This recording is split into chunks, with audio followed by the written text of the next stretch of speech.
Hi అండి అందరికీ. ఈరోజు అయితే నేను మామిడికాయ సాంబార్ చేస్తున్నానండి. నేను వీడియో నైట్ పెట్టి డిలీట్ చేశాను, ఎందుకంటే ఇందులో చింతపండు రసం వేసానని చెప్పానండి. మర్చిపోయి చింతపండు రసం చెప్పాను. ఇంక ఇందులో చింతపండు అవసరం లేదు, మామిడికాయలు వేస్తాం కనుక. ముందుగా కళాయి పెట్టి ఆయిల్ వేసుకున్నానండి. ఇందులో మెంతులు, ఆవాలు, జీలకర్ర, శనగపప్పు, మినపప్పు వేసుకున్నానండి. పచ్చిమిరపకాయలు, ఎండుమిరపకాయలు, కరివేపాకు కూడా వేసుకున్నాను. కొద్దిగా ఇంగువండి. ఇప్పుడైతే మునక్కాయలు వేసుకుంటున్నాను. నా దగ్గర అయితే మునక్కాయలు ఉన్నాయని ఇది ఒకటే వేసానండి. మీరు ఇంకేమైనా వంకాయలు, బెండకాయలు, ఆనపకాయలు ఏవైనా వేసుకోవచ్చు. సరిపడా ఉప్పు వేసుకుంటున్నానండి. పసుపు, కారం అండి, సరిపడా కారం. ఇవన్నీ కొద్దిగా ఆయిల్లో వేగాక టమాటాలు వేసుకుందాము. టమాటాలు కొద్దిగా మగ్గాక పప్పు వేసుకోవాలండి. ముందుగా నేను కందిపప్పు ఉడికించి పెట్టుకున్నాను. బెల్లం అండి, కొద్దిగా సాంబార్లో పులుసుల్లో కొద్దిగా బెల్లం వేసుకుంటే టేస్ట్ బాగుంటుంది.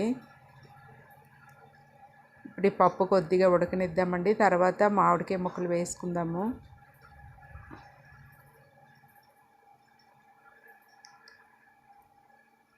మనం పులుపు చూసుకొని మామిడికాయ ముక్కలు వేసుకోవాలండి. పులుపు ఉన్న కాయలు అయితే కొంచెం తక్కువ వేసుకోవాలి, కొంచెం స్వీట్గా ఉన్నవైతే కొంచెం ఎక్కువ వేసుకోవాలండి.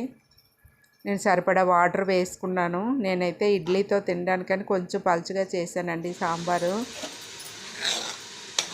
ఈ సాంబార్ అయితే చాలా టేస్టీగా ఉంటుంది. సమ్మర్లో ఇలా మామిడికాయలతో చేసుకుంటే బాగుంటుంది. నేనైతే కొంచెం ధనియా జీరా పౌడర్, సాంబార్ పౌడర్ కూడా వేసుకున్నానండి. థ్యాంక్ యూ అండి.